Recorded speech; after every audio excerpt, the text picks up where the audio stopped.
अचानक एक विशाल पत्थर दीवार से अलग हुआ और उसके पीछे से एक रहस्यमयी जीव प्रकट हुआ। यह एक अर्ध मानव अर्ध राक्षस था जिसकी आंखों में आग जल रही थी। तुम्हारी हिम्मत कैसे हुई इस दरवाजे को खोलने की?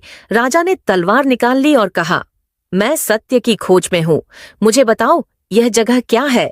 राक्षस हंसा और बोला, यह उस राजा का श्रापित कक्ष है जिसे उसके ही मंत्रियों ने धोखा देकर यहाँ कैद कर दिया था।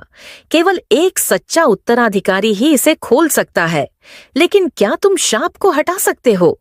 राजा ने भित्तिचित्रों को गौर से देखा और उन्हें समझ में आया कि वह कैद किया गया राजा उनके पूर्वजों में से एक था। राजा विक्रांत सेन ने अपनी तलवार उठाई और प्राचीन मंत्रों का उच्चारण किया।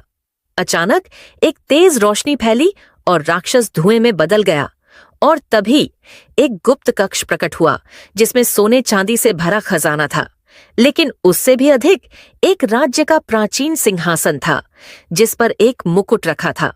राजा विक्रांत सेन ने जैसे ही मुकुट उठाया, एक दिव्य आवाज आई, तुम ही योग्य उत्तराधिकारी हो। इस राज्य की रक्षा करना तुम्हारा कर्तव्य है। कक्ष के सारे द्वार खुल गए और अंधेरा हमेशा के लिए मिट गया।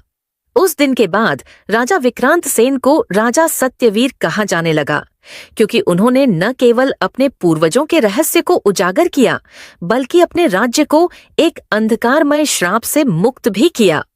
लेकिन महल के सबसे गहरे कोने में अब भी एक और दरवाजा था जो आज तक नहीं खुला। अगली बार क्या होगा? क्या कोई और रहस्य छिपा है?